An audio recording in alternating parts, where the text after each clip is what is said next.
মুসলমান ভাইরা আমার কথা বলতেছিলাম, কবরের মধ্যে তিন প্রকারের মানুষের মধ্যে দুই প্রকার মানুষ সাকসেসফুল, দুই প্রকারের মানুষ আল্লাহ তাআলার কাছে বড় দামি, আর একটা প্রকার বাদ থাকলো।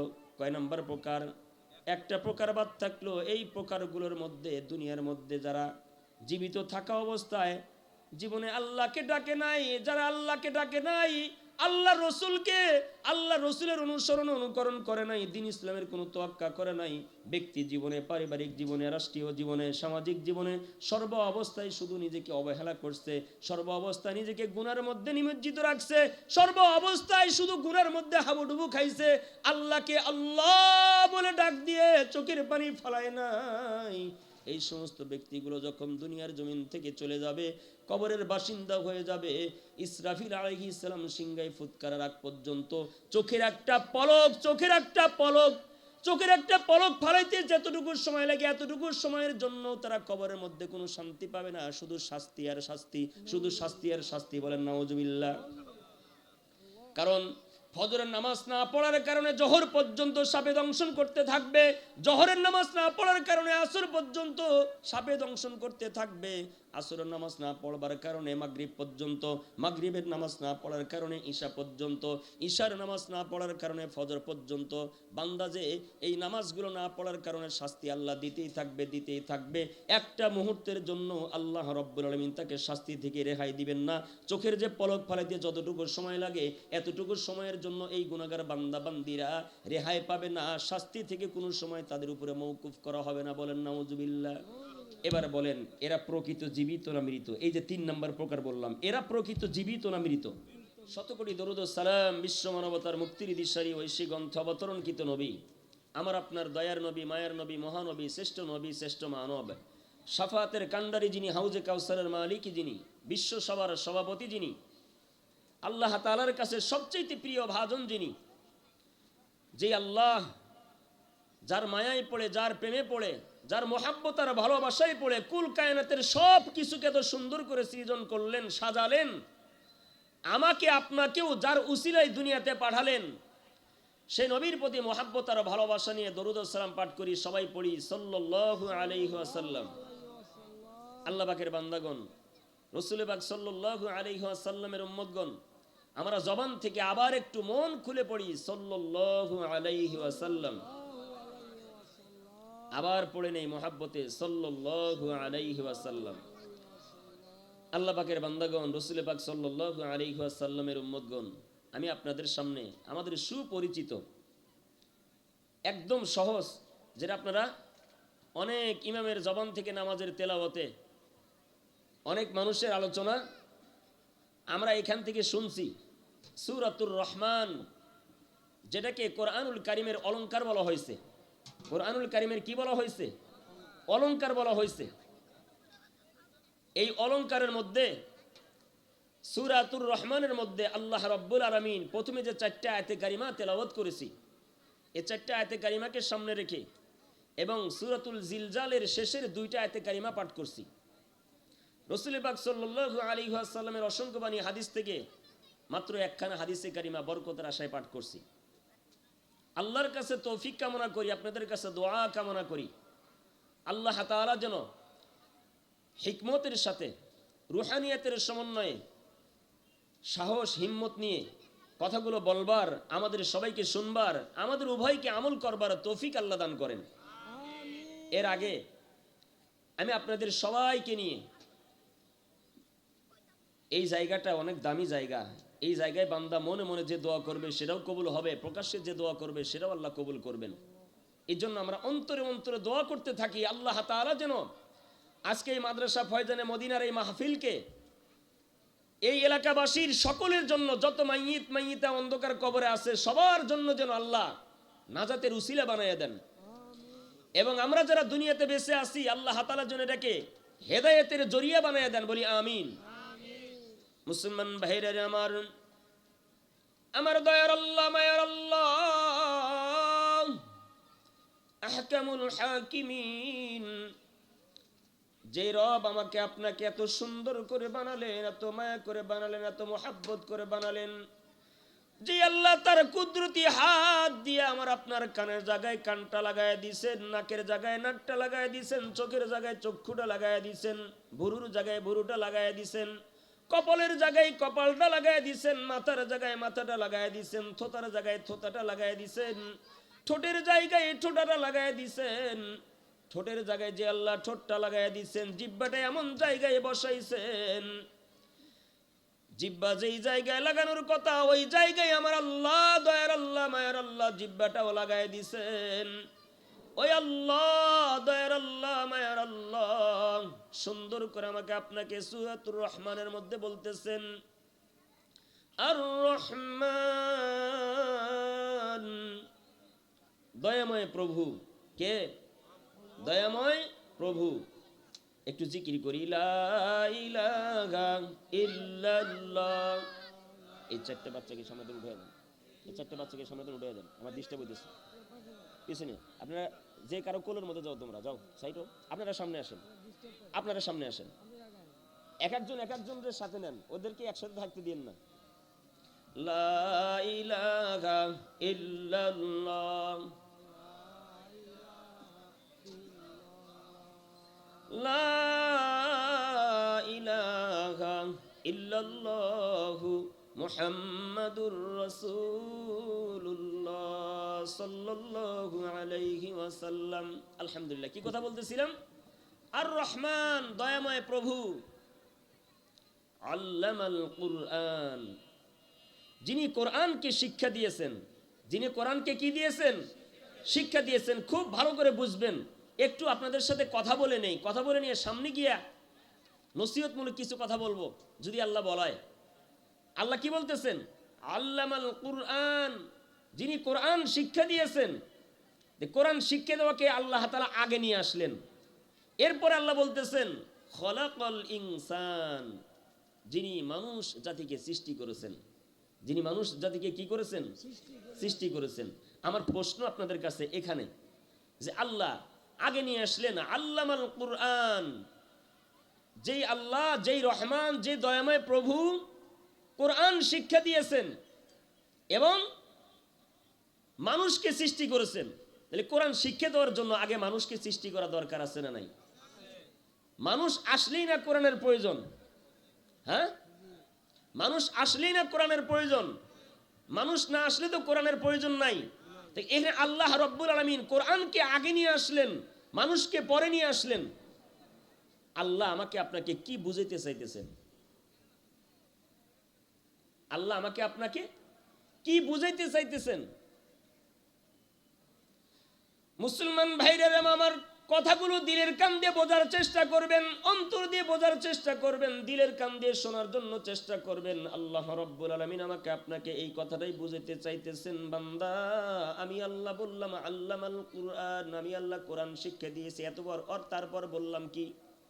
খলাকাল ইনসান, আমি আল্লাহ মানব জাতিকে সৃষ্টি করেছি।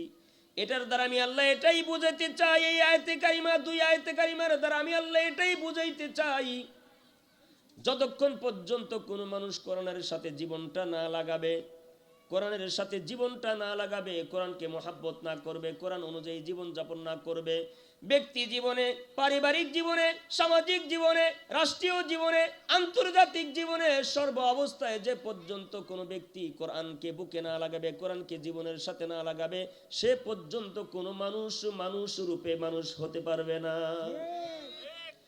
সে পর্যন্ত মানুষ কি হতে পারবে না? মানুষ হতে পারবে না।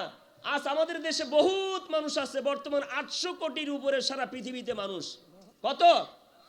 800 কোটির উপরে, 800 কোটির উপরে মানুষ। এর মধ্যে 200 জন মুসলমান, 200-র কম ধরে নিলাম 200। কতজন? কতজন মুসলমান? 200 কোটি মুসলমান।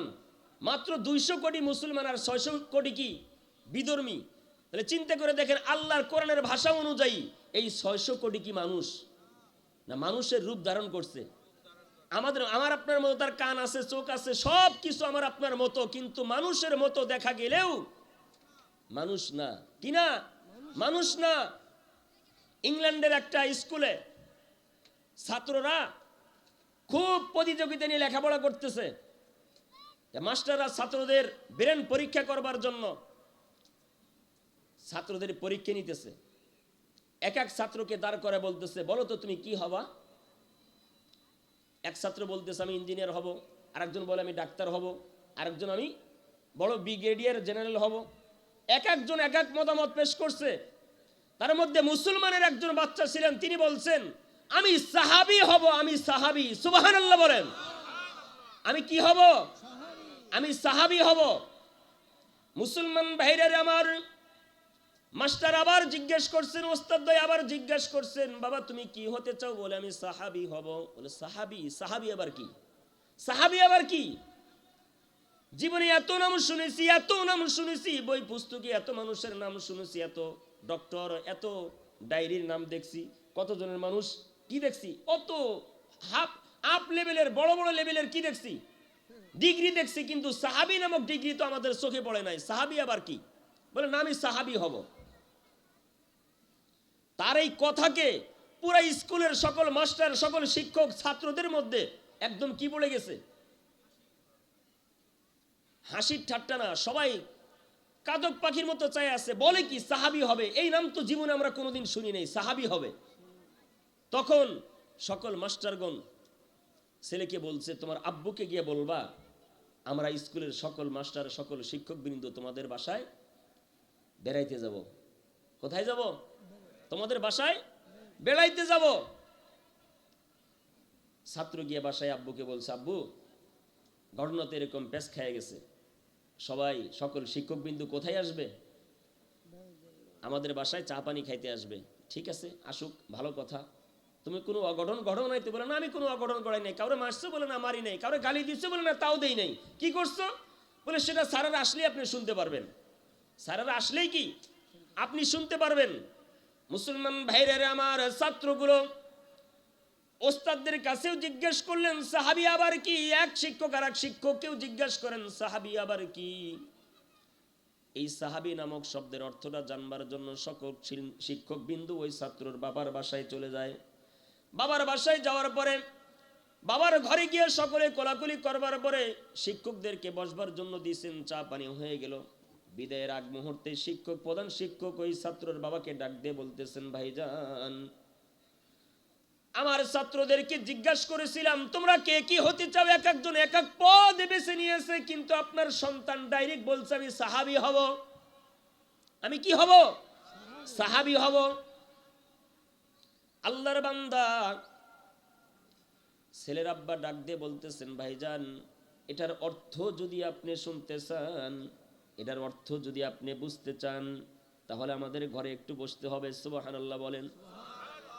ঘরের কোণা থেকে আলমারি থেকে হেকায়াতুস সাহাবা নামক কিতাবটা বাহির করিয়া সাহাবায়ে কেরামের জীবন কাহিনী শোনানো শুরু করছে। আবু বকরের কাহিনী পড়ে সুন্দর লাগে, ওমরের কাহিনী পড়ে সুন্দর লাগে, ওসমান গনি জিন্নুরাইন রাদিয়াল্লাহু তাআলা আনহু তার কাহিনী পড়ে এটাও সুন্দর লাগে, হযরত আলী কাররামাল্লাহু ওয়াজহাহু তার কাহিনী পড়েন তাও সুন্দর লাগে। যেই সাহাবীর ঘটনা পড়ে সেই সাহাবী দ্বীনের জন্য কিভাবে অকাতরে জীবনটা দিয়ে দিয়েছে, সকলের জন্য মায়া লাগে, মহব্বত লাগে। তারা সাহাবী। সাহাবী কাকে বলা হয়? যারা জীবদ্দশায় রাসূল পাক সাল্লাল্লাহু আলাইহি ওয়াসাল্লামের সান্নিধ্য অর্জন করছে, কালিমার পতাকা তলে, কালিমার পতাকা তলে উড্ডীন হয়ে, কালিমার পতাকা তলে জীবনটা বিলিয়ে দিয়া রাসূলের হাতে হাত দিয়া বায়াত গ্রহণ করে মৃত্যু পর্যন্ত দ্বীনের উপর ইস্তেকামাত থেকেছে, দ্বীনের উপর অটল অবিচল থেকেছে, তাদেরকে সাহাবী বলা হয়। এই সাহাবী নামক দৌলতে শিক্ষক একজন বুঝতে পারলো, সাহাবীদের নিয়ে রিসার্চ করা শুরু করলো। আবু বকরকে নিয়ে রিসার্চ করে, ওমরকে নিয়ে রিসার্চ করেন। তারা রিসার্চ করতে করতে করতে করতে এক পর্যায়ে দেখলো সারা পৃথিবীর মধ্যে মুকুটবিহীন সম্রাট, আল্লাহ তাআলার কাছে দামি ব্যক্তি সাহাবায়ে কেরাম। এই জন্যই তো ছেলেটা বলছে আমি সাহাবী হব। বলুন তো দেখি, এই ছেলেটা সাহাবী হওয়ার জন্য সকল ছাত্রদের সামনে ওস্তাদের কাছে প্রস্তাবটা পেশ করছে কোন কারণে? আমি আপনাদের কাছে জানতে চাই, কোন কারণে জানতে চাইছে বলেন দেখি। কোন কারণে মাস্টাররা প্রশ্ন করলো তুমি কি হতে চাও? ছাত্র কি বলল? আমি কি হতে চাই? সাহাবী হতে চাই। তাই সাহাবী যদি হতে চায়, এই সাহাবী হওয়ার জন্য এই ছেলেটার অন্তরে উদ্বুদ্ধ হয়েছে, কোন জিনিসটাকে উদ্বুদ্ধ করছে সাহাবী হওয়ার জন্য বলেন? হ্যাঁ, নবীজির প্রেম ভালোবাসা, সাহাবা একরামের জীবন কাহিনী বাসায় পড়ানো হইতো, বাসায় তালিম দেওয়া হইতো। বাসায় কি দেওয়া হইতো? তালিম দেওয়া হইতো। এই জন্য পারিবারিক শিক্ষা, সন্তানদেরকে শিক্ষা দিতে হয়, ইসলামের শিক্ষা, পরিবারের মধ্যে সুন্দর ব্যবস্থাপনা করতে হয়, তালিমের ব্যবস্থা করতে হয়। দিন শিক্ষার জন্য আমরা যদি সন্তানদেরকে তালিমের ব্যবস্থা করি, তাহলে এই সন্তানগুলো দিন সম্পর্কে, ইসলাম সম্পর্কে তারা জানতে পারবে। তারা কি জানতে পারবে, বুঝতে পারবে। সেই অনুযায়ী আমার আপনার আমল করাও তাদের জন্য সহজ হবে, আমাদেরও তাদেরকে দিনের উপরে উঠানো সহজ হবে। আর যদি আমার আপনার সন্তানকে দিনের এই চিন্তা চেতনা, তাহাজিব তামাদ্দুন তাদের মাথার মধ্যে, তাদের মগজের মধ্যে আমরা না ঢুকাই, এই বয়সে যদি আমরা তাদেরকে দিন শিক্ষা না দেই, এই ছেলে যখন ধীরে ধীরে বড় হবে তখন দিন থেকে ছিটকে পড়বে, নাউজুবিল্লাহ। আমি আপনাদের জানতে চাই, এই সন্তানটা সাহাবী হওয়ার স্বাদ জাগছে কেন? বাসায় কি হইতো? তালিম হইতো। সাহাবা ইকরামের জীবন কাহিনী নিয়ে কি হইতো? তালিম হইতো। এক একজন সাহাবী, হ্যাঁ, এক একজন সাহাবী তাদের জীবনটা কেমন ছিল দিনের জন্য, মুহাম্মদ সাল্লাল্লাহু আলাইহি ওয়াসাল্লামের জন্য, আল্লাহ রাসূলের জন্য তাদের জীবনটা এমন ভাবে ব্যয় করছে, তারা এমন ভাবেই জীবনকে ক্ষয় করছে আল্লাহর রাস্তায়, যে তারা জীবনকে জীবনই মনে করে নাই। জীবনকে কি মনে করে নাই? জীবনই মনে করে নাই। এখন আমাদের তো ঈমানের অবস্থা ভিন্ন। তারা তো জীবন বিলিয়ে দিছে, জিন্দেগিতে কোনোদিন নামাজ ত্যাগ করে নাই, রোজা ত্যাগ করে নাই, সুদ খায় নাই, ঘুষ খায় নাই, হারাম খায় নাই। কিন্তু আমাদের মধ্যে এটা প্রতিযোগিতা চলতেছে, কে কার আগে জাহান্নামে যেতে পারে। বর্তমান সারা বিশ্বের মধ্যে প্রতিযোগিতা চলতেছে কিসের? গুনাহের, যে কে কার আগে জাহান্নামে যেতে পারে। কিন্তু নেকির কাজে কাউরে ডাকবেন, নেকির কাজে আমাদের প্রতিযোগিতা নাই। নেকির কাজে কি নাই? প্রতিযোগিতা নাই। যত পিছিয়ে থাকা যায় নেকির কাজে, মানুষ নেকির কাজে কি সবচেয়ে বেশি পিছিয়ে থাকে। নেকির কাজে সবচেয়ে কি বেশি পিছিয়ে থাকে, আর গুনাহের কাজে আগায়া থাকে। কারণটা কি? কারণ আমরা গুনাহে অভ্যস্ত হয়ে গেছি। গুনাহ করতে করতে গুনাহের প্রতি আমরা কি হয়ে গেছি? অভ্যস্ত হয়ে গেছি। গুনাহ আমাদের জন্য স্বভাবে পরিণত হয়ে গেছে।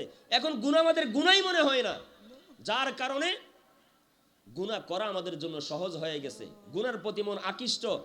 যদি কোনো জায়গায় গান বাজনা হয়, দাওয়াত দেওয়া লাগে না, দাওয়াত দেওয়া লাগে না, কানে কানে শয়তান মানুষের কানে কানে পৌঁছে দেয়, চলে যায় সেখানে। অথচ এই মাদ্রাসা ফয়জানে মদিনায় মাহফিলের জন্য বেশ কয়েকদিন যাবত মাইকিং চলতেছে, পোস্টার বিলি করা হয়েছে, মানুষকে দাওয়াত দেওয়া হয়েছে, কানে কানেও পৌঁছে দেওয়া হয়েছে। এরপরেও এখনো আপনি আর রাস্তাঘাটে বিভিন্ন জায়গায় যায় দেখেন, এই যে কোরআনের কথাগুলো হইতেছে, দামি দামি কথাগুলো হইতেছে, এই কথা তাদেরকে ভালো লাগতেছে না। এই কথাগুলো তাদের কি লাগতেছে না? ভালো লাগতেছে না। আপনি বিশ্বাস করেন আর না করেন, অনেক দোকানদার আছে, অনেক আশেপাশে মানুষ আছে, এই মহল্লার মধ্যে অনেক মানুষ থাকতে পারে, আমি বলি না যে আছে, থাকতে পারে, তারাও মনে মনে ভাবতেছে আজকে 12টা 1টা পর্যন্ত মাইকের আওয়াজে আর ঘুম পাড়া যাবে না, মাইকের আওয়াজে আর ঠিক মতো টিভিটাও চালানো যাবে না। ঘরে টিভিটা একটু চালাইয়া দেশের খবর বার্তা শুনবো, ছবি সিনেমা দেখবো, এটাও কি আজকে এই মাহফিলের জন্য দেখা যাবে না। অনুভূতিটা বাস্তব না অবাস্তব?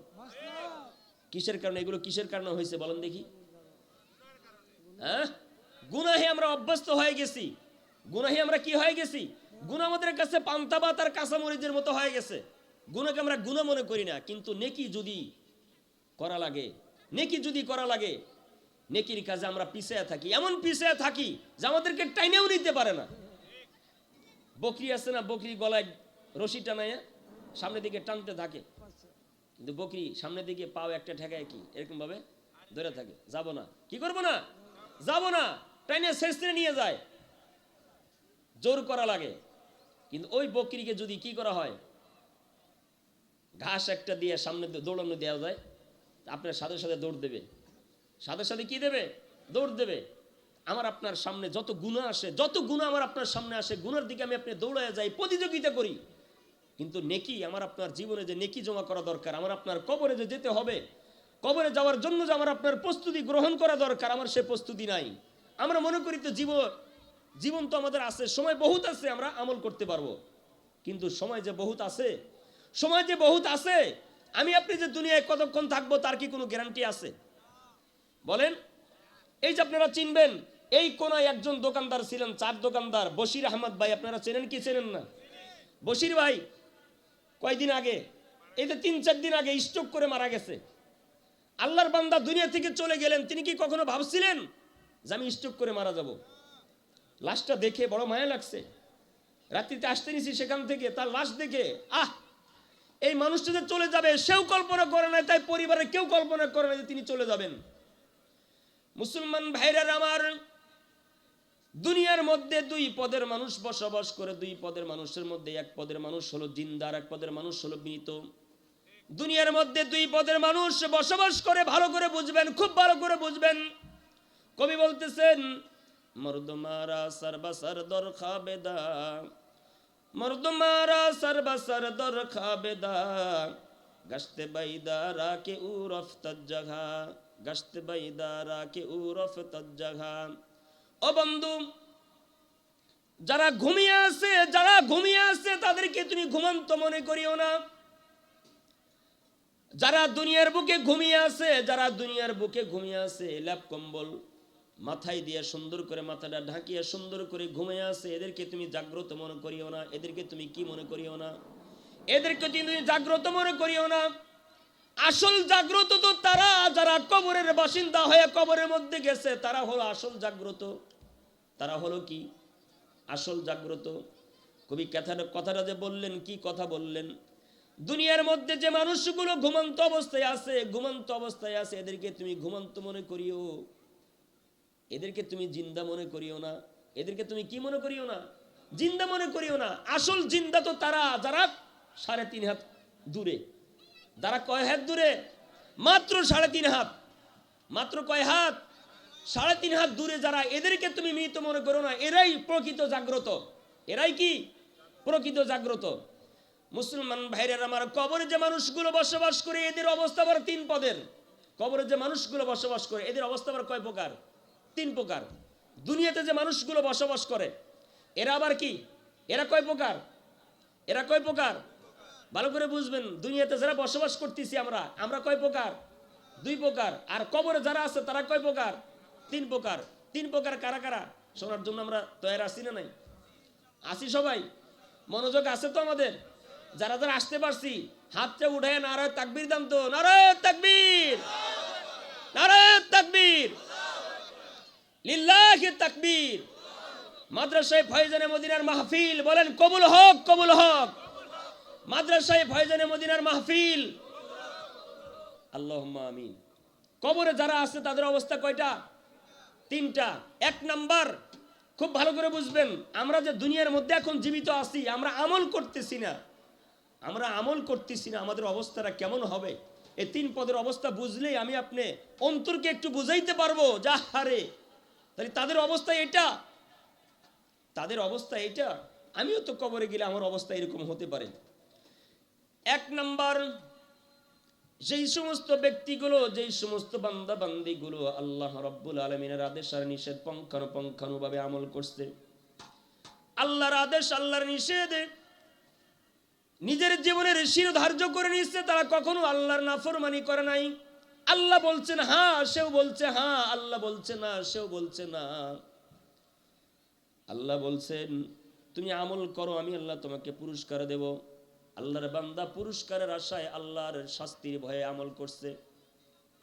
এই পদের মানুষগুলো, এই পদের মানুষগুলো দুনিয়ার মধ্যে যত সুখে থাক আর যত দুঃখে থাক, যে অবস্থায় থাক না কেন, এরা আল্লাহ রাব্বুল আলামিনের গোলামি এমন ভাবে করছে, আল্লাহ তাআলাকে রাজি আর খুশি করে গেছে।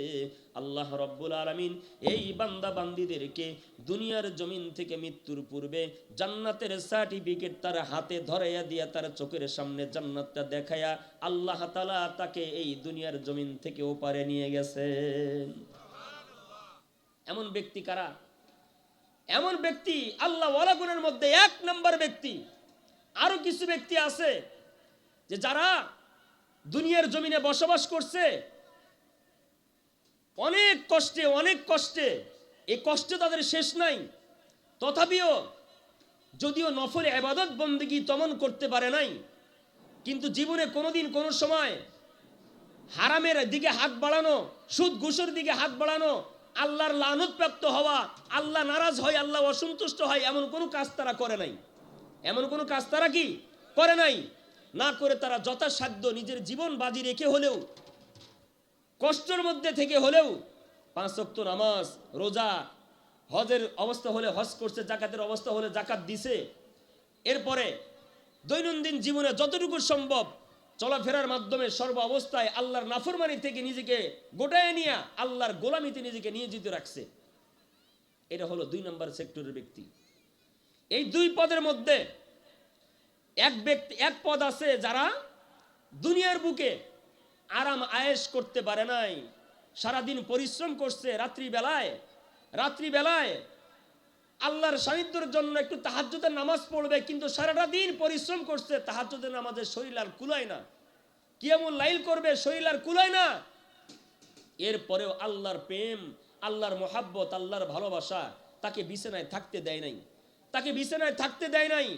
ওই আল্লাহর মোহাব্বত আর ভালোবাসায়, আল্লাহর প্রেম অন্তরে থাকার কারণে, আল্লাহর ভালোবাসা অন্তরে থাকার কারণে তারা গভীর রাত্রিতে উঠিয়া নিজের স্ত্রী পাশে শোয়া, তার কাছ থেকে আস্তে করে উঠছে, স্ত্রী টের পায় নাই, ঠান্ডা পানি দিয়ে ওযু করে যাই নামাজ বিছাইয়া নামাজে দাঁড়াইয়া তাহাজ্জুদের নামাজ 2-4 রাকাত যাই পারছে পড়ে আল্লাহর কাছে 2টা হাত উঠাইয়া চোখের পানি অজরে ছেড়ে বলছে, আল্লাহ হক আদায় করতে পারি নাই, সারাদিন পরিশ্রম করি, বিবি বাল বাচ্চা আছে, তাদের মুখে হাসি ফোটানোর জন্য, তাদের পেটে খাবার দেওয়ার জন্য আমি একা কামাই রোজগার করে আমি দিনের বেলায় তোমার নফল নামাজ, অন্য ইবাদত বন্দেগী তেমন করতে পারি না।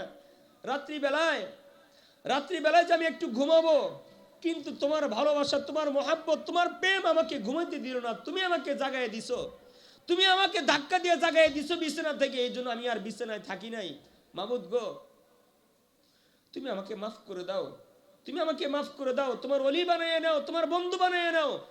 যা বলা দরকার আল্লাহর কাছে মোনাজাতে বলছে। এই জাতীয় বান্দা যখন কবরে গেছে, আল্লাহ তাআলা এদেরকে এমন ঘুম দান করছে, এমন তৃপ্তির ঘুম আল্লাহ তাআলা কবরে দান করবেন যে তারা ইসরাফিল আলাইহিস সালাম সিংহায় ফুঁক দেওয়ার আগ পর্যন্ত এদের আর ঘুম ভাঙবে না। সুবহানাল্লাহ বলেন। এদের আর কি হবে না? ঘুম ভাঙবে না। খারাপ লাগতেছে? হ্যাঁ, চেষ্টা রাখবেন ছোট ছোট বাচ্চাগুলো যেন ডিস্টার্ব না করে। আমার এইগুলো ভালো লাগে না। জুমার বয়ান করতে অভ্যস্ত তো বেশি। অজের ময়দানে আমার ওরকম কি নাই, আমি ভাইরালও না, কোনো কিছু না, আমি কোনো মিডিয়াও ব্যবহার করি না। আগে ব্যবহার করতাম, এখন কি সব বাদ দিচ্ছি। আমার মিডিয়া কি আপনারাই। আমি ব্যক্তিগতভাবে আর মিডিয়া কি ব্যবহার করি না। সবচেয়ে বড় কথা হলো জুমার বয়ান করতে অভ্যস্ত, এই জন্য মনে হয় কি ক্লাস নিতেছি, ছাত্র পড়ায় অভ্যাস, এই জন্য মনে হয় কি ক্লাস নিতেছি, ক্লাসের মধ্যে ছাত্র উল্টাপাল্টা করলে কি সহ্য হয় না। এই জন্য একটু অ্যালার্ট থাকবেন, অল্প সময় কথা হবে। আর যদি খারাপ লাগে যে না কথা ভালো লাগতেছে না, নসিহতমূলক কথা হইতেছে না, আমি সুরের জন্য আসছি, যে কোনো কেচ্চা কাহিনীর জন্য আসছি, তাহলে আপনি আসতে পারেন।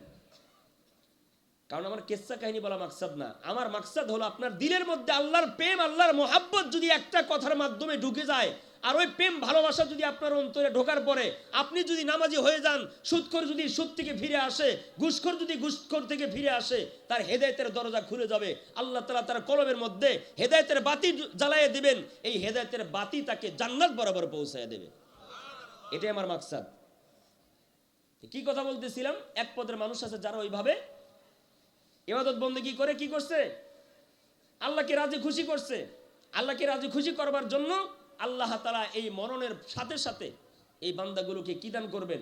এমন তৃপ্তির ঘুম দান করবেন যে ইসরাফিল আলাইহিস সালাম সিংহে যখন ফু দিবেন, কিয়ামত কায়েম হয়ে যাবে। কিয়ামত কায়েম হয়ে যাওয়ার পরে যখন আবার হাসরের ময়দানে যাওয়া লাগবে, ওই সময় তার কি ভাঙবে? ঘুম ভাঙবে। ঘুম ভেঙ্গেই বলবে, আরে সামান্য একটু সময় ঘুমাইছি, এত তাড়াতাড়ি কে ডাক দিল রে? সুবহানাল্লাহ বলবেন না একটু? এত তাড়াতাড়ি ডাক দিল কেডা?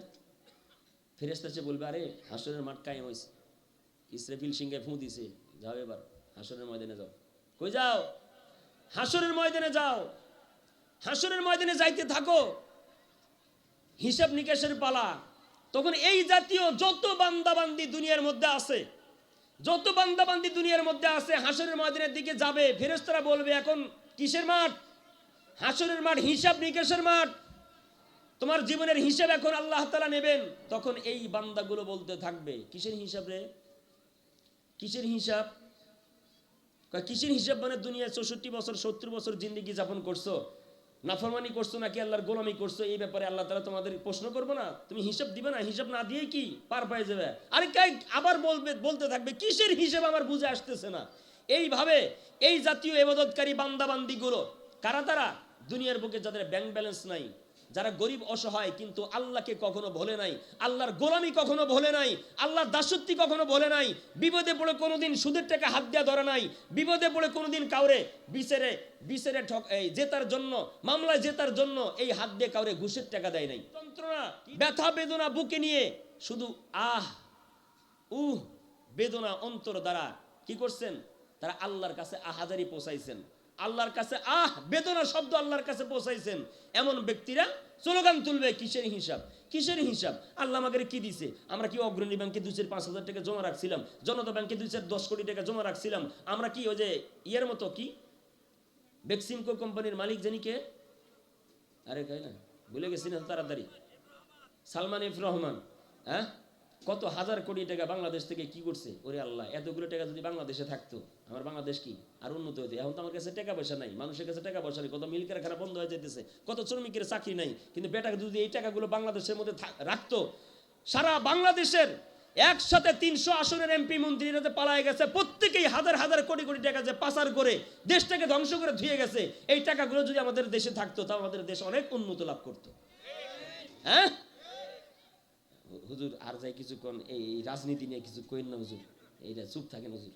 হ্যাঁ হ্যাঁ হুজুর এটা দরকার নেই, আপনি যে লাইনে যাইতেছেন মাটির নিচের কথা কইতেছেন, আপনি মাটির নিচ নিয়ে থাকেন, মাটির উপরের কথা কইন না। হ্যাঁ মনোভাব তো আপনাদের তাই, কইতে পারতেছেন না আপনারা, আপনাদের মনোভাব এটা না হুজুর মাটির উপরের কথা আপনার বলার দরকার নাই, মাটির নিচে যে আলোচনা করতেছেন ওই আলোচনা নিয়েই কি আলোচনা ইতি টানেন।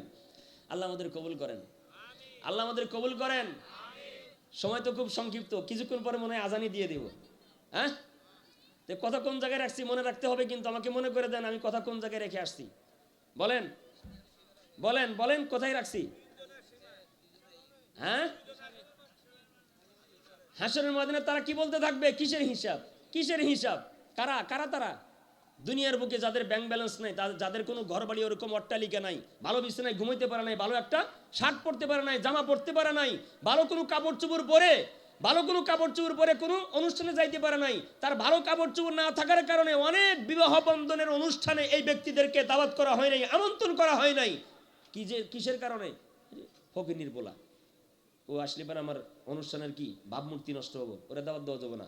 আত্মীয় নিকটতম আত্মীয় হওয়ার পরেও গরিব অসহায় হওয়ার কারণে, ভালো পোশাক না থাকার কারণে তার ধনী আত্মীয় স্বজনরা এই গরিব আত্মীয় স্বজনকে দাওয়াত দেয় নাই। এই জাতীয় ব্যক্তিরা স্লোগান তুলবে কিসের হিসাব, কিসের হিসাব রে, আল্লাহ কি দিছে কিসের হিসাব। তখন এই আলোচনাগুলো আমি কোন কিতাব থেকে বলতেছি মনে আসতে পারে, হুজুর মনে হয় কেচ্চা কাহিনী বানাইয়া বলতেছে। আয়নায়ে দিল, আয়নায়ে দিল, অন্তরের আয়না, এই বইগুলো পড়ে দেখবেন। তারপরে শারাবে এলাহি মোহাব্বতে এলাহি, এই বইগুলো পড়ে দেখবেন, তার মধ্যে পেয়ে যাবেন শারাবে এলাহি মোহাব্বতে এলাহি, এই বইগুলোর মধ্যে এই ঘটনাগুলো সুন্দর করে লেখা আছে। আয়নায়ে দিল তার মধ্যে লেখা আছে।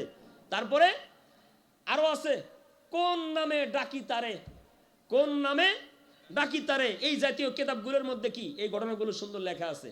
এবার বোঝেন কি বলতে থাকবে, কিসের হিসাব, কারা কারা এই দুনিয়ায় যারা অসহায় দরিদ্র হত দরিদ্র, যাদেরকে দুনিয়ার মানুষ দাম দেয় নাই, যাদেরকে দুনিয়ার মানুষ কি জানে, ধনী অট্টালিকা বড় বড় শিল্পপতিরা বড় বড় ধনী ব্যক্তিরা কি দেয় নাই, পাত্তা দেয় নাই, দাম দেয় নাই, তারা অন্তরে আফসোস করে ওই সময় বলতে থাকবে কিসের হিসাব, আল্লাহ আমাদের কিছু দিলই না, দুনিয়ায় কিছু রেখেই আসলাম না, আমাদের আবার এখন কিসের হিসাব। এইভাবে সকল সারা পৃথিবীর আদম আলাইহিস সালাম থেকে শুরু করে নিয়ে কিয়ামতের আগ মুহূর্ত পর্যন্ত যত গরিব অসহায় এইভাবে আল্লাহর ইবাদত বন্দেগী করছে, এরা তখন কি আল্লাহ তাআলার কাছে স্লোগান তুলতেই থাকবে, স্লোগান তুলতেই থাকবে। এক পর্যায়ে হাসরের মাঠ এক সাইড গরম হয়ে যাবে, চিল্লাচিল্লির আওয়াজে কিসের হিসাব কিসের হিসাব, এই আওয়াজে কি হয়ে যাবে, গরম অবস্থা হয়ে যাবে। আল্লাহ ফেরেশতাদের বলবে কিরে কি হয়েছে, ব্যাপারটা কি, কয় আল্লাহ ওরা বলতেছে কিসের হিসাব, কিসের হিসাব, আল্লাহ কি দিয়েছে আমাগো, কিসের হিসাব, কয় তাই নাকি, বলো হয়, ওরা এই কথা বলে কেন, এই কথা বলে কেন, আল্লাহ তো সব জানেন, জানার পরেও আল্লাহ প্রশ্ন করতেছেন, এরকম স্লোগান তারা কেন তুলতেছে। তখন ফেরেশতারা বলবে আল্লাহ, ও আল্লাহ আপনার এই গরিব বান্দাগুলো কোন কোন সময়, খুব খেয়াল করেন, আপনার এই গরিব বান্দাগুলো কোন কোন সময় সকালবেলা ভাত খাইতে নিছে, এক মুঠ ভাত রাত্রিতে খাওয়ার পরে অল্প কটা ভাত বেঁচে আছে, সেই ভাতের মধ্যে পানি দিয়ে রাখছে। সকালবেলা 5 জন সদস্য সবাই রে মা সুন্দর করে পানিটা এরকম হাত দিয়ে আলগায় দিয়া সবার পাতে পাতে কি দিয়ে দিছে, ভাতগুলো দিয়ে দিছে। অল্প একটু পানি মা শেষ পর্যন্ত এই পানিটুকু লবণ দিয়ে মাখায় খাইছে। তরকারি তো দূরের কথা, তরকারি কেউ পায় নাই এই সমস্ত গরিব অসহায় মানুষগুলো। এরপরেও যখন কামাই রোজগার করছে, পকেটে 2-4টা টাকা আসছে, যখন এই মাদ্রাসা ফয়জানে মদিনা অথবা যে কোনো মাদ্রাসা গরিব অসহায় মানুষ যখন হাত পাচ্ছে, তারা মনে করছে যে আজকে এই 4 টাকা বাসায় নিয়ে গেলে 4 টাকা শেষ হয়ে যাবে, এখান থেকে আমি 1টা টাকা আল্লাহর রাস্তায় দান করে যাই, যেই টাকাটা আমার আখিরাতের কল্যাণে, আমার হাসরের ময়দানে জান্নাতের বড় সঙ্গী হবে, জান্নাতে যাওয়ার বড় উসিলা হবে। এই কষ্টের মধ্যে থাকার পরেও আপনার বান্দা এই দিনের আশা করে, এই জান্নাতের আশা করে ওই 4 টাকা থেকে 1 টাকা আপনার রাস্তায় খরচ করছে, মাদ্রাসা ফয়জানে মদিনা দান করছে। এমন ব্যক্তিরা স্লোগান তুলছে, আল্লাহ তাদেরকে আপনি কি দিচ্ছেন, তাদের তো কিছুই নাই, দুনিয়াতে কিছুই ছিল না, এখন তারা কিসের হিসাব দেবে? আল্লাহ বলবেন আমি বুঝতে পারছি এদের হিসাবের প্রয়োজন নাই, ওদেরকে একটা ঘরের ভিতরে ঢুকা, এক সাইডে ঢুকা সবাই রে একটা সাইডের মধ্যে ঢুকানো হবে, ব্যারিকেড দেওয়া হবে, বিশাল দেওয়াল দেওয়া হবে। তারা তখন এই দেওয়ালের ওপার থেকে আরো চিল্লানি, জোরে জোরে চিল্লানি শুরু করবে। সুবহানাল্লাহ বলেন। জোরে জোরে চিল্লানি দেওয়া শুরু করবে। ভাই আপনারা কি খাড়ায় থাকবেন নাকি একটু বরকতের জন্য বসবেন? অনেক ভাই দাঁড়ায় আছেন, যদি একটু বসেন আল্লাহ খুশি হবে, আপনার আমল নামায় নগদ গুনাহগুলো জড়তে থাকবে এবং আমল নামায় নেকিগুলো জমা হতে থাকবে। অল্প একটু সময় বসেন, আজানের আগ মুহূর্ত না হয় একটু বসেন, একটু বসে যান, ভালো লাগবে ইনশাআল্লাহ। আল্লাহ আমাদের এই সময়টুকুকে নাজাতের জরিয়া বানিয়ে দেন, বলেন আমিন। মুসলমান ভাইরা আমার, আল্লাহ তখন এই চিল্লানি দেখে বলতে থাকবে ফেরেশতাদেরকে, আমি এদেরকে জান্নাতে না পাঠানো পর্যন্ত আমি বিচারালয় দাঁড় করাতে পারবো না। ওদের চিল্লাচিল্লির আওয়াজে বিচার বিভাগ কি হবে? ত্রুটিপূর্ণ হবে। ওদেরকে আগে জান্নাতে ঢুকা। সুবহানাল্লাহ বলেন। এই বান্দাদের সবাইরে একবারে বিনা হিসেবে জান্নাতে ঢুকাও, যারা আমি আল্লাহর জন্য, আমি আল্লাহর মোহাব্বতে, জান্নাতের আশায় জাহান্নামের ভয়ে রাত্রিবেলায় চোখের পানি ফলাইছে, চোখের পানি যারা ফলাইছে, আমি আল্লাহকে যারা মোহাব্বত করছে, এদেরকে আমি আল্লাহ শাস্তি দিতে পারবো না, এদের কোনো হিসাব নাই, হিসাববিহীন এদেরকে জান্নাতে ঢুকাও। আল্লাহ তাদেরকে হিসেবের আগে জান্নাতে ঢুকাইয়া তারপর বিচারালয় কার্যক্রম শুরু করবেন। তো ওরকম গরিব অসহায় আমাদের দেশে আছে না নাই?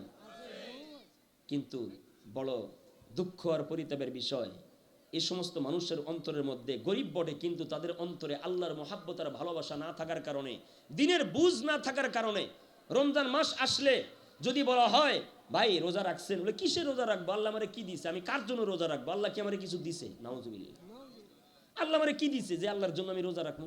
নামাজ পড়ছেন ভাই, কার জন্য রোজা নামাজ পড়বো? আমি কার জন্য নামাজ পড়বো? আল্লাহ আমারে কিছু দিছে, আমাকে কই 5তলা বিল্ডিং দিছে, আমি সোনার ঘরে ঘুমাই, আমাকে আল্লাহ কিছুই দেয় নাই, নামাজ পড়লে ওই 5তলা বিল্ডিং এর মালিক পড়বো, আমি নামাজ পড়বো না।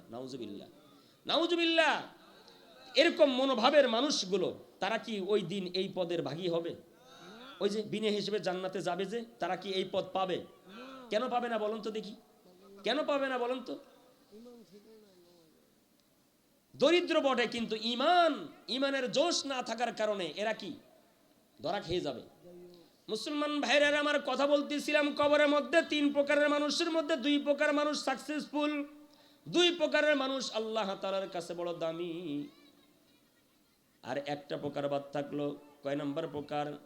একটা প্রকার বাদ থাকলো। এই প্রকারগুলোর মধ্যে দুনিয়ার মধ্যে যারা জীবিত থাকা অবস্থায় জীবনে আল্লাহকে ডাকে নাই, যারা আল্লাহকে ডাকে নাই, আল্লাহ রসুলের অনুকরণ করে নাই, দ্বীন ইসলামের কোনো তোয়াক্কা করে নাই, ব্যক্তি জীবনে, পারিবারিক জীবনে, রাষ্ট্রীয় জীবনে, সামাজিক জীবনে সর্ব অবস্থায় শুধু নিজেকে অবহেলা করছে, সর্ব অবস্থায় নিজেকে গুনার মধ্যে নিমজ্জিত রাখছে, সর্ব অবস্থায় শুধু গুনার মধ্যে হাবুডুবু খাইছে, আল্লাহকে আল্লাহ বলে ডাক দিয়ে চোখের পানি ফলায় নাই। এই সমস্ত ব্যক্তিগুলো যখন দুনিয়ার জমিন থেকে চলে যাবে, কবরের বাসিন্দা হয়ে যাবে, ইসরাফিল আলাইহিস সালাম সিংহায় ফুৎকারের আগ পর্যন্ত চোখের একটা পলক ফালাইতে যতটুকু সময় লাগে, এতটুকু সময়ের জন্য তারা কবরের মধ্যে কোনো শান্তি পাবে না, শুধু শাস্তি আর শাস্তি, শুধু শাস্তি আর শাস্তি। বলেন নাউজুবিল্লাহ। কারণ ফজরের নামাজ না পড়ার কারণে জোহর পর্যন্ত সাপে দংশন করতে থাকবে, জোহরের নামাজ না পড়ার কারণে আসর পর্যন্ত সাপে দংশন করতে থাকবে, আসরের নামাজ না পড়বার কারণে মাগরিব পর্যন্ত, মাগরিবের নামাজ না পড়ার কারণে ঈশা পর্যন্ত, ঈশার নামাজ না পড়ার কারণে ফজর পর্যন্ত। বান্দা যে এই নামাজগুলো না পড়ার কারণে শাস্তি আল্লাহ দিতেই থাকবে, দিতেই থাকবে। একটা মুহূর্তের জন্য আল্লাহ রাব্বুল আলামিন তাকে শাস্তি থেকে রেহাই দিবেন না। চোখের যে পলক ফালাইতে যতটুকু সময় লাগে, এতটুকু সময়ের জন্য এই গুনাহগার বান্দা বান্দিরা রেহাই পাবে না, শাস্তি থেকে কোনো সময় তাদের উপরে মওকুফ করা হবে না। বলেন নাউজুবিল্লাহ। এবার বলেন, এরা প্রকৃত জীবিত না মৃত? এই যে 3 নাম্বার প্রকার বললাম, এরা প্রকৃত জীবিত না মৃত? তাই বোঝা গেল আলোচনা বোঝেন নাই। এরাই এই 3 নম্বরে যারা যাদেরকে একটা চোখের পলকের জন্য যাদের কবরে কোনো শান্তি নাই, একটা চোখের পলক, একটা নিঃশ্বাস পরিমাণ সময় যাদের কবরের মধ্যে কি নাই, কোন রকমের শান্তি নাই, মানে শাস্তি থেকে একটা মুহূর্ত যারা কি পায় না, রেহাই পায় না, এই পদের ব্যক্তিগুলো জীবিত না মৃত? হ্যাঁ, এবার লাইনে আসছেন। কেন জীবিত তারা? দুনিয়াতে জীবিত থাকতে আল্লাহর গোলামি করে নাই, দুনিয়া জীবিত থাকতে আল্লাহর গোলামি করে নাই, যার কারণে আল্লাহ রাব্বুল আলামিন মরণের পরে এদেরকে এমনই জাগ্রত রাখছে, এমনই জাগ্রত রাখছে, যেই জাগ্রতর আর কোনো ঘুম নাই, যেই জাগ্রতর আর কি নাই, ঘুম নাই।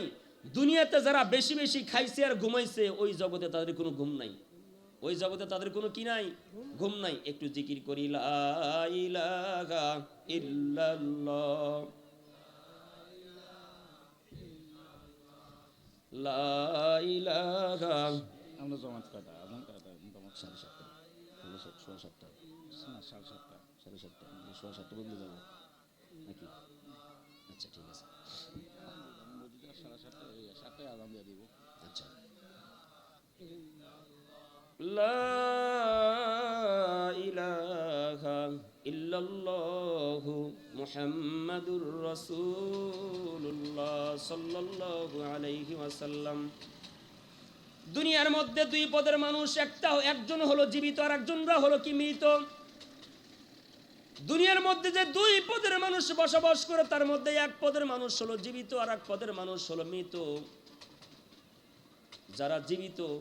যারা জীবিত তাদের কথাটা একটু আগে আলোচনা করি, যারা মৃত তাদের কথা পরে আলোচনা করি।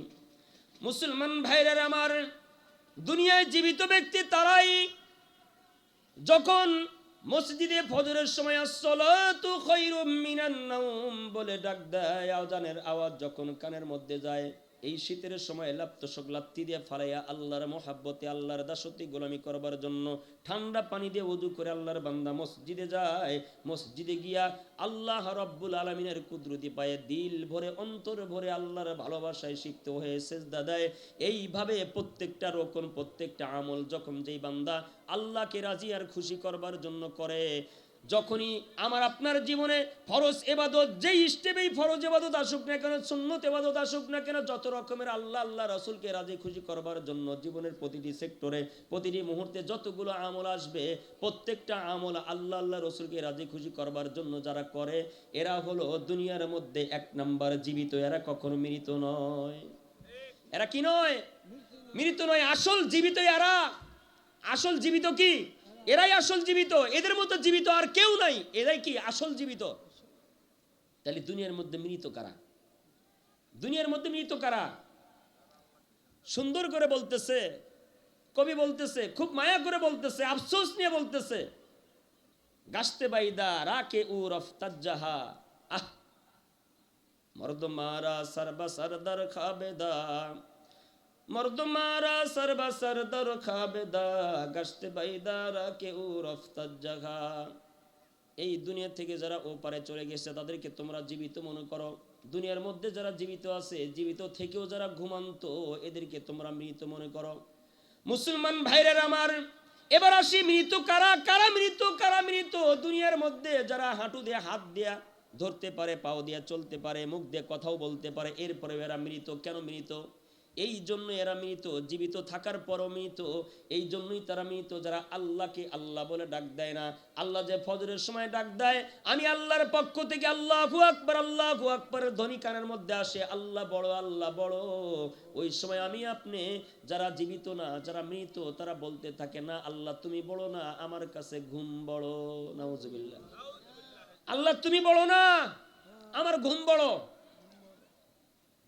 এই জাতীয় ব্যক্তিরাই দুনিয়ার মধ্যে মৃত ব্যক্তি। এই জাতীয় ব্যক্তিরাই দুনিয়ার মধ্যে মৃত ব্যক্তি। এরা কখনো কিনা জীবিত না, যদিও তারা কথা বলতে পারে, চোখ দিয়ে দেখতে পারে, কান দিয়ে শুনতে পারে, পা দিয়ে হাঁটতে পারে, হাত দিয়ে ধরতে পারে, সব কিছু করতে পারে, কিন্তু আল্লাহর ডায়েরিতে, আল্লাহর আদালতে এরা জীবিত নয়, এরা মৃত। এরা কি? এরা কি? তাহলে বোঝা গেল মুসলমান ভাইরা আমার, আপনারা কেউ রাগ করবেন না, অন্তরে কেউ কষ্ট পাবেন না। যারা দুনিয়াতে জীবিত থেকেও আল্লাহর গোলামি থেকে দূরে আছে, এরা কেউ না, এরা কি না, কেউ জীবিত না, এরা সবাই মৃত। এরা সবাই কি? মৃত। তা আমরা কি মৃতদের কাতারে থাকবো, মৃতদের দলে থাকবো, নাকি জীবিতদের দলে থাকবো? জীবিত দল কারা? জীবিত কারা? বলেন বলেন, জীবিত কারা? হ্যাঁ হ্যাঁ, যারা আল্লাহ আল্লাহ রসুলকে রাজি খুশি করবার জন্য জীবনের প্রতিটি ক্ষেত্রে, প্রতিটি কাজে আল্লাহ আল্লাহ রসুলকে অনুসরণ করে, আল্লাহর আদেশ নিষেধ ফলো করে, এরা কি? জীবিত। তাহলে জীবিত ব্যক্তিদের মধ্যে সবচেয়ে উত্তম জীবিত কারা? আমরা একটু খেয়াল করে বাড়ি করি তো। জীবিত ব্যক্তিদের মধ্যে সবচেয়ে উত্তম জীবিত, একবারে ফার্স্ট ক্লাস ফার্স্ট যারা, তারা কারা? আমরা একটু বাইর করে দেখি তো। আচ্ছা, জীবিতদের মধ্যে ফার্স্ট ক্লাস ফার্স্ট জীবিত কারা? আমরা একটু যদি চিন্তা করি তাহলে বাহির করতে পারবো। কথাটা রসুল বলে গেছে। কে বলে গেছে? রসুল বলে গেছে। আল্লাহ রাব্বুল আলামিন তার কালামুল্লাহর মধ্যে বলেছেন। আল্লাহ কালামুল্লাহর মধ্যে কি বলছেন? ইন্নামা ইয়াখশাল্লাহু মিন ইবাদিহিল উলামা। নিশ্চয়ই জমিনের মধ্যে যারা উলামায়ে কেরাম, যারা জ্ঞানী, যারা কি জ্ঞানী, যারা আলেম সম্প্রদায়, এরাই আমি আল্লাহ তাআলাকে সবচেয়ে বেশি ভালোবাসে। সবচেয়ে কি বেশি ভালোবাসে। আর রাসূল হাদিসের মধ্যে বলছেন, খায়রুকুম মান তাআল্লামাল কুরআনা ওয়া আল্লামা। সারা পৃথিবীর সকল জাতির মধ্যে উত্তম জাতি, উত্তম মানুষ, জাতির সূর্য সন্তান তারাই যারা কোরআন শিক্ষা করে এবং শিক্ষা দেয়। যারা কোরআন শিক্ষা করে এবং কি দেয়? শিক্ষা দেয়। এরা কি জাতির সবচেয়ে দামি সন্তান। এই জমিনের মধ্যে সবচেয়ে দামি সন্তান তারা। দুনিয়ার মধ্যে দামি সন্তান তারা যারা কোরআন শিক্ষা করে এবং শিক্ষা দেয়। এই শিক্ষা করে এবং শিক্ষা দেয়, এরা যদি আল্লাহর আদালতে রসুলের হিসাবে, আল্লাহর হিসেবে এবং রসুলের হিসেবে তারা যদি শ্রেষ্ঠ হয়, সারা পৃথিবীর সবাই যদি বলে না এরা শ্রেষ্ঠ না, আমাদের কিছু আসা যায়? আমাদের কিছু আসা যায়? সার্টিফিকেট কে দিছে? আল্লাহ কোথায় বলছে? কোরআনুল কারিমের মধ্যে। কোথায় বলছেন? কোরআনুল কারিমের মধ্যে বলছেন। এখানে হাফেজ সাহেবরা আছে না? আমি যে আয়াতে কারিমা বলছি, ইন্নামা ইয়াখশাল্লাহা মিন ইবাদিহিল উলামা, এটা কয় পারায় আছে? আমি হাফেজ না। হ্যাঁ হ্যাঁ, কয় পারায় আছে এটা? হাফেজ সাহেবরা আসুনি কেউ বলো তো দেখি। হ্যাঁ, 22 পারা। কয় নম্বর পৃষ্ঠা? 22 পারা। আচ্ছা, কোন সূরা? কোন সূরা? সূরার নাম বলতে পারো? সূরা আহজাব। এগুলো মনে হয় আমাদের, হ্যাঁ, আমাদের মধ্য রসুলপুরের ছাত্র। আচ্ছা, মধ্য রসুলপুর মাদ্রাসার ছাত্র এখানে আসছে। এই খেয়াল করেন কি বলতেছিলাম। এই যে আল্লাহ রাব্বুল আলামিন যে বললেন সূরাতুল আহজাবের মধ্যে, একটু খেয়াল করেন, এটা আল্লাহ সার্টিফিকেট দিয়ে দিছে, রসুল হাদিসের মধ্যে সার্টিফিকেট দিয়ে দিছে, যারা কোরআন পড়ে এবং পড়ায় এই জমিনের উপরে আসমানের নিচে, তারা সবচেয়ে দামি, তারা সবচেয়ে উত্তম। এদের চাইতে উত্তম আর কোনো ব্যক্তি নাই। এদের চাইতে উত্তম আর কোনো ব্যক্তি নাই। তাহলে এই উত্তম মানুষ বানানোর জন্য, উত্তম মানুষ বানানোর জন্য আমাদের কার কার সন্তান আছে? আমরা কারা কারা বিয়ে করছি? যেমন আমার 3 ছেলে 1 মেয়ে, আমার 3 ছেলে 1 মেয়ে, আমার ছেলে মেয়ে আছে। এরকম কার কার ছেলে মেয়ে আছে? একটু হাত উঠান তো দেখি। কার কার? হ্যাঁ, হাত সোজা করেন, হাত সোজা করেন। কার কার ছেলে মেয়ে আছে? হ্যাঁ, হাত লাড়া দেন। আল্লাহ তাআলার কাছে বলেন, আল্লাহ আমার ছেলে মেয়েকে, আমার ছেলে মেয়েকে, এই আমার সাথে জবান দিয়ে বলবেন, এটা রেকর্ড হচ্ছে, এটা এই রেকর্ড না, মালাকাতুস সাইয়ারা ভ্রমণকারী ফেরেশতারা রেকর্ড করতেছে তাদের রহমতের ক্যামেরায়। এটা হাসরের ময়দানে আল্লাহ দেখাবেন, আল্লাহর কাছে এটা দেখাবেন, আল্লাহর কাছে এক ফেরেশতারা এখনই নিয়ে দেখাবেন, এখনই দেখাবেন যে আমরা হাত সোজা করে উঠে বলি, আল্লাহ আমার ছেলে মেয়েকে জাতির শ্রেষ্ঠ সন্তান হিসেবে তুমি কবুল করো। আমি তোমার রাস্তায় আমার ছেলে মেয়েকে দান করব, তুমি আমার ছেলে মেয়েকে জাতির শ্রেষ্ঠ সন্তান হিসেবে কবুল করে নাও। আল্লাহুম্মা আমিন। আল্লাহ যেন আমাদের ছেলে মেয়েগুলোকে জাতির শ্রেষ্ঠ সন্তান হিসেবে কবুল করেন। তাহলে এই যে জাতির শ্রেষ্ঠ সন্তান বানানোর জন্য আমার আপনার তিনটা কাজ করতে হবে। কটা কাজ করতে হবে? তিনটা কাজ। জাতির শ্রেষ্ঠ সন্তান কোথায় তৈরি হয়? বলেন কোথায় তৈরি হয়? হ্যাঁ, মাদ্রাসায়। কোথায় তৈরি হয়? মাদ্রাসায়। এই মাদ্রাসায় জাতির শ্রেষ্ঠ সন্তানগুলো যে তৈরি হয়, এই মাদ্রাসাকে যদি আমি আপনি অন্তর দিয়ে মহাব্বত করি, ভালোবাসি, তাহলে এই ভালোবাসা আমাকে আপনাকে কোথায় নিয়ে যাবে? আল্লাহ ওয়ালাদের ভালোবাসা আমাকে আপনাকে আল্লাহ বরাবর পৌঁছায় দেবে, আল্লাহর কাছে পৌঁছায় দেবে। কবি খুব সুন্দর করে বলছেন, কবি খুব সুন্দর করে বলছেন যে আল্লাহ ওয়ালাদের ভালোবাসা তোমাকে জান্নাত বরাবর পৌঁছায় দেয়, আর আল্লাহ ওয়ালাদের সাথে দুশ্মনী তোমাকে আমাকে আল্লাহর লানতের মালা পরাইয়া দেয়। নাউজুবিল্লাহ। আল্লাহর কি অসন্তুষ্টির মালা, লানতের মালা আল্লাহ গলায় পরাইয়া দেয়। এই জন্য আমরা চেষ্টা রাখবো কি রাখবো না যে আমরা আমাদের ছেলে মেয়েগুলোকে জাতির শ্রেষ্ঠ সন্তানে রূপান্তরিত করবার জন্য আমার ছেলে মেয়েকে মাদ্রাসায় ভর্তি করাবো। নিয়ত আছে? নিয়ত আছে ইনশাল্লাহ, আল্লাহ কবুল করেন। মাদ্রাসায় যে ভর্তি করাবো, এই যে মাদ্রাসা হয়েছে, এটা রসুলের ঘর। এটা কার ঘর? রসুলের ঘর। এই রসুলের ঘরকে যারা মোহাব্বত করে, রসুলের ঘরকে যারা অর্থ বিবেক বুদ্ধি শ্রম দিয়ে সর্ব অবস্থায় সাহায্য করে, আমার আপনার 1 টাকা 2 টাকা 5 টাকা 10 টাকা যে যেভাবে পারি আমরা। কি কথা বলতেছিলাম? লাস্টে কোন জায়গায় এসে ব্রেক রাখছি বলেন দেখি, মনে আছে? হ্যাঁ, আমরা এত তাড়াতাড়ি ভুলে যাব? হ্যাঁ, কাজ, গাছ, হ্যাঁ, দানের গাছ। মাশাআল্লাহ, এই তো দানের গাছ। এটা কি আমি আপনি দুনিয়াতে দান করব, আল্লাহ তাআলা গাছ রোপণ করবেন। এই দানের গাছ বড় হতে হতে ফল ধরতে ধরতে আসমানকে ভেদ করে কোথায় চলে যাবে? আসমান বরাবর, আসমানকে ভেদ করে আল্লাহর আরশে আজিম বরাবর পৌঁছে যাবে। শর্ত হলো দান করার পরে খোটা দেওয়া যাবে না। দান করার পরে কি দেওয়া যাবে না? খোটা দেওয়া যাবে না। খোটা দিলে কি হবে? করাতবিহীন আমি আপনি গাছটাকে কেটে জমিনে ফালাইয়া দিলাম। যেই গাছটা আল্লাহর আরশে আজিমের দুয়ার বরাবর চলে গেল, ওই গাছটাকে আমি আপনি খোটা দিলাম, খোটা দিলাম, আমি এতটা দান করছি, আমি এতটা দান করছি, আমার নামটা কয় না কে? হেই এত নাম, এতটা দিলাম, আমার নামটা করলো না, একটু ভালো করে দোয়াও করলো না, কি করলো না করলো, এই যে নাম ফোটানোর জন্য আমি আপনি কি দান করলাম। এই দান করার সাথে সাথে, খোটা দেওয়ার সাথে সাথে কি হয়ে গেল? আমার আপনার গাছটা করাতবিহীন কাটা হয়ে গেল, জমিনে পড়ে গেল, আর কোনো লাভ হলো না। এই জন্য আমি আপনি কি করব? যত বেশি পারি গোপনে দান করব, যত বেশি পারি গোপনে ইবাদত বেশি বেশি করব। কথায় কথা মনে পড়লো বলবো, একটু বলবো। এই যে দেখেন, আমার আপনার জীবনে যত ইবাদত বন্দেগী আমি আপনি করি না কেন, আমার আপনার উদ্দেশ্য থাকে যে আমার আপনার গুনাহ যা আছে আমরা কোনোদিন যেন গুনাহ প্রকাশ না করি।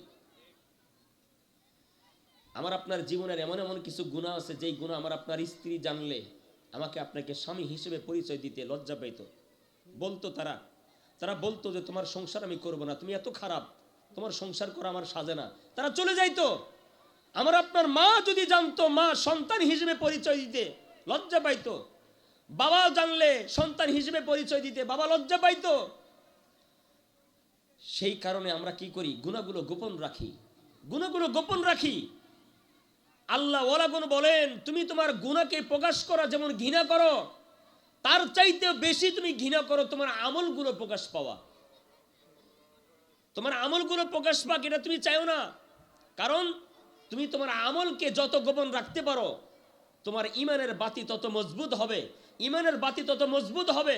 আর আমল যত তুমি প্রকাশ করবা, তোমার আমলের মধ্যে রিয়া এসে যাবে, অহংকার এসে যাবে, তাকাব্বুর এসে যাবে। এই জন্য আল্লাহ ওয়ালাগুন বলেন, তুমি আমল করবা বটে, কিন্তু আমলকে প্রকাশ করবা না। আমলকে কি করবা না?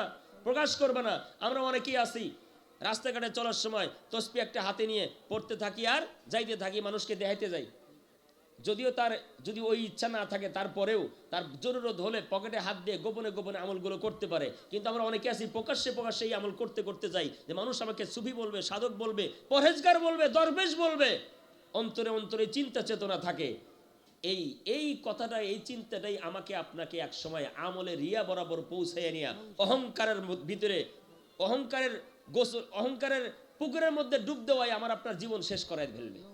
এই জন্য যতদূর সম্ভব আমার আপনার গুনাহ প্রকাশ করতে যেমন আমি আপনি অনীহা প্রকাশ করি, ভয় পাই, এর চাইতে বেশি ভয় পেতে হবে। এর চাইতে বেশি ভয় পেতে হবে কিসের কারণে? আমার আপনার আমল যেন প্রকাশ না পায়।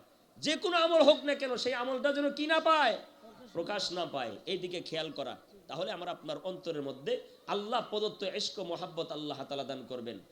মুসলমান ভাইরা আমার, ওই যে কথা বলতেছিলাম, আল্লাহ রাব্বুল আলামিন কোরআনুল কারীমের মধ্যে সূরাতুর রহমানের মধ্যে আল্লাহ তাআলা কি বললেন? আর রহমান আল্লামাল কুরআন খলাকাল ইনসান। আমি আল্লাহ আগে কোরআনকে শিক্ষা দান করেছি। কোরআনের শিক্ষা আমি আল্লাহর কাছে আগে, কোরআনের শিক্ষায় যারা শিক্ষিত হবে, কোরআনের শিক্ষায় যারা শিক্ষিত হবে, এই কথাটাই আমি আল্লাহ বোঝানোর জন্য খলাকাল ইনসানকে পরে নিয়ে এসেছি। আমি আল্লাহ তোমাদেরকে এই কথাই জানাতে চাই, কোরআনের ইলম যার সিনার মধ্যে আছে, কোরআনের জ্ঞান যার মাথার মধ্যে আছে, কোরআনের মুহাব্বত যার কলবের মধ্যে আছে, ওই বান্দাটাই হলো প্রকৃত মানুষ। প্রকৃত মানুষ যার দিলের মধ্যে কোরআনের মুহাব্বত নাই, কোরআনের খেদমতের মুহাব্বত নাই, কোরআনের ভালোবাসা অন্তরের মধ্যে নাই, ওই ব্যক্তি কোনোদিনও মানুষ হতে পারবে না। যদিও মানুষ রূপে দেখা যায়, তার কান নাক সবকিছু মানুষের মতো, চলাফেরাও করতেছে মানুষের মতো, কিন্তু আল্লাহর ডায়েরিতে, আল্লাহর আদালতে সে কোনোদিনও মানুষ হতে পারবে না। যে পর্যন্ত আল্লাহর কালামকে বুকের মধ্যে না জড়াইয়া নেবে, ব্যক্তি জীবনে, পারিবারিক জীবনে, সামাজিক জীবনে, রাষ্ট্রীয় জীবনে, সর্ব অবস্থায় কোরআনকে আমি আপনি বুকের মধ্যে জড়ায় নেব, সিনার মধ্যে আটকায় নেব। যদি এটা করতে পারি, আল্লাহর আদেশ আর নিষেধ যদি আমি আপনি কোরআন অনুযায়ী করতে পারি, তাহলে আমার আপনার জীবনটা জীবিত জীবন, আমার আপনার জীবনটা আল্লাহ তাআলার কাছে দামি জীবন। আমি আপনি আল্লাহ তাআলার কাছে মানুষ হিসেবে পরিচয় লাভ করতে পারবো। শুধু মানুষ হিসেবে পরিচয় লাভ করতে পারবো না, আল্লাহ রাব্বুল আলামিন দুনিয়ার জমিন থেকে আমাকে আপনাকে জান্নাতের সার্টিফিকেট দিয়া, জান্নাতের মেহমান বানায়া কবরের মধ্যে নিয়ে যাবেন। কবরটাও আল্লাহ তাআলা আমাকে আপনাকে জান্নাতের বালাখানা বানায়া দিবেন। মুসলমান ভাইরা আমার, এই জন্য সর্ব অবস্থায় দিলের মধ্যে একটা তামান্না থাকা দরকার, দিলের মধ্যে একটা আকাঙ্ক্ষা থাকা দরকার। আমি সারা দিন যদি কোনো নেকের কাজ করতে নাও পারি, অন্তত পক্ষে আমি যেন গুনার কাজ না করি। মাদ্রাসা মসজিদের জন্য যদি আমি আপনি টাকা পয়সা খরচ করতে নাও পারি, অন্তত পক্ষে মাদ্রাসার জন্য দোয়া করা। আল্লাহ, আমার অ্যাবিলিটি নাই, আমার সামর্থ্য নাই, আমি এই মাদ্রাসায় দান করতে পারলাম না, কিন্তু এই মাদ্রাসার জন্য আমি একটু দোয়া করে গেলাম। আল্লাহ এই মাদ্রাসারা যেন বড় হয়, মাদ্রাসার তলেবে ইলম ছাত্ররা যেন মানুষের মতো মানুষ হয়, নায়েবে নবী যেন তারা হয়, ওয়ারাসাতুল আম্বিয়া যেন তারা হয়। আল্লাহ রাব্বুল আলামিন এই দোয়ার বরকতে আল্লাহ তাদেরকে কবুল করে নাও। আর তুমি যদি কখনো আমাকে শক্তি সামর্থ্য দাও, অর্থ সম্পদ তুমি যদি দাও, আমিও এক সময় মাদ্রাসায় আসবো, তলবে ইলম ছাত্রের মাথায় হাত বুলাইয়ে দেয়, তার একটা টুপি কিনে দেবো, তার কোরআন শরীফ কিনে দেবো, তার একটা জুব্বা কিনে দেবো, তাকে একটা রুমাল কিনে দেবো। আল্লাহ তুমি আমাকে তৌফিক দান করো। এইভাবে মাদ্রাসার জন্য দিল থেকে মহাব্বত, ভালোবাসা দেখানো। মাঝে মধ্যে মাদ্রাসায় আসবেন। এই মাদ্রাসাটা দিন দিন দিন দিন কোন অবস্থায় ছিল আপনারা জানেন? ওই জায়গায় রেল লাইনের ওই পাশে কত কষ্টের মধ্যে ছাত্ররা লেখাপড়া করছে, সেখান থেকে আল্লাহ তাআলা আজকে এখানে নিয়ে এসেছেন। আল্লাহ কত সুন্দর মনোরম পরিবেশের ব্যবস্থা করেছেন। এখন শুধু আমাদের দরকার এখানে ছাত্র দেওয়া, আমাদের দরকার শুধু এখানে ছাত্র দেওয়া, পরিশ্রম দেওয়া, আল্লাহ তাআলার কাছে দোয়া করা। সর্ব অবস্থায় যেন আল্লাহ তাআলা মাদ্রাসাকে কবুল করেন, মাদ্রাসার যত হাজত আছে আল্লাহ গায়বী খাজানা থেকে পূর্ণ করে দেন। শুধু তাই নয়, আল্লাহ তাআলার কাছে দোয়াও করব, আল্লাহ এই মাদ্রাসা উঠছে আমার বাড়ির পাশে, আমার ছেলেকে এই মাদ্রাসায় ভর্তি করায় দেব, সকাল বিকাল দেখতে পারবো, তলবে ইলম ছাত্ররা আল্লাহর কালাম শিক্ষা করবে, আমার ছেলেটাও তোমার আল্লাহর কালাম, তোমার কালামটা তার ঠোঁট দিয়ে পড়তে থাকবে, আমি চায় চায় দেখবো আমার সন্তান কি সুন্দর কোরআন পড়তে পারে। এই সন্তান যেদিন আমার আপনার জানাজা নামাজ পড়াবে, আমি আপনি যেদিন দুনিয়ার জমিন থেকে চলে যাব, দুনিয়ার কেউ বেশি না কাঁদলে আমার আপনার সন্তানটা সবচাইতে বেশি কাঁদবে। এই সন্তানটা আমার আপনার কবরের পাশে দাঁড়ায়া হাতটা উঠাইয়া রব্বির হামহুমা কামা রব্বায়ানি সগীরা বলতে দেরি হবে। আল্লাহ রাব্বুল আলামিনের অন্তর করে যায় আল্লাহ রাব্বুল আলামিনের কুদরতের অন্তরে ঠান্ডা হয়ে যাবে, আল্লাহ তাআলার অন্তরে জোশ এসে যাবে। আল্লাহ সাথে সাথে আযাবের ফেরেশতাকে বলবেন, আমার বান্দার কবর আর আযাব দিস না। আমার বান্দার ছোট্ট ছেলে শিশু বাচ্চা বেগুনা মাসুম তার জবান দিয়ে যে আল্লাহর কালাম তেলাওয়াত করে আমি আল্লাহ যে দোয়াটা শিখাইয়া দিছি ওই তো আমার বান্দা পাঠ করছে, আমার বান্দার কবরে আযাব দিস না, আমার বান্দার কবরের আযাব মাফ করে দিয়ে আমি আল্লাহ তার কবরখানা জান্নাতের বাগান বানাইয়া দিলাম। এইভাবে আমার আপনার সন্তানগুলোকে যদি আমরা তৈরি করতে পারি, এই প্রতিষ্ঠানগুলোর দিকে তাকাইয়া যদি আমি আপনি আমার ছেলে মেয়ে নাই প্রতিবেশী যারা আছে তাদেরকে বুঝাইয়া যদি আমি আপনি ছেলে মেয়েগুলোকে এখানে ভর্তি করাই ব্যবস্থা করি, আমার আপনার যার যেভাবে সামর্থ্য আছে চতুর্দিক থেকে টাকা দিয়ে পারেন, অর্থ বিবেক বুদ্ধি দিয়ে পারেন, শ্রম দিয়ে পারেন, অ্যাঙ্গেল দিয়ে যে কোনো ভাবে যদি আমি আপনি মাদ্রাসাকে উন্নত করতে চাই, এদের দোয়া পেতে চাই, এই অবহেলিত মাদ্রাসাগুলো এদের দোয়া আল্লাহ তাআলা ফিরিয়ে দেবে না, আল্লাহ তাআলা ফিরিয়ে দেবে না। তাদের উসিলায় আমার আপনার কামাই রোজগারে আল্লাহ বরকত দান করবে। এই জন্য সবার কাছে আকুল আবেদন, আমার মাইকের আওয়াজ যতদূর পর্যন্ত যাইতেছে আমরা সবাই সকল মাদ্রাসা মসজিদকে মহাব্বত করব। বিশেষ করে মাদ্রাসায়ে ফায়জানে মদিনা অতীতে অনেক কষ্টের মধ্যে ছিল, আজ ধীরে ধীরে ধীরে ধীরে ধীরে ধীরে উন্নতির পথে আল্লাহ তাআলা মাদ্রাসাকে এই অবস্থায় নিয়ে এসেছে। আল্লাহ তাআলা যেন বেশি থেকে বেশি, যেমন ইমাদউদ্দিন দামাত বারাকাতুহুম বড় একটা দোয়া করছে যে এখানে হাদিসের দরজ হবে, কলা কলা রাসূলুল্লাহ পড়া হবে, কলা কলা হাদদাসনা পড়া হবে। আল্লাহ যেন আল্লাহর ওলির জবানের কথাকে কবুল করে আল্লাহ এই মাদ্রাসাকে সবচাইতে আমলিয়াত মাদ্রাসা হিসেবে আল্লাহ কবুল ও মঞ্জুর করেন, বলি আমিন। আমরা যারা আলোচনা শুনলাম কথার মধ্যে ভুল ত্রুটি ক্ষমা করে ক্ষমা সুন্দর দৃষ্টিতে আল্লাহর কাছে আমরা দোয়া করব, আল্লাহ আমাদের উভয়কে কবুল করেন, উভয়কে এই বসা কথাবার্তাগুলো বলা হাসরের ময়দানে কবরের মধ্যেও আল্লাহ নাজাতের উসিলা হিসেবে এই সময়টুকুকে কথাটুকুকে আল্লাহ কবুল করে আমাদের নাজাতের ফয়সালা করে দেন, বলি আমিন। আসসালামু আলাইকুম ওয়া রাহমাতুল্লাহি ওয়া বারাকাতুহু।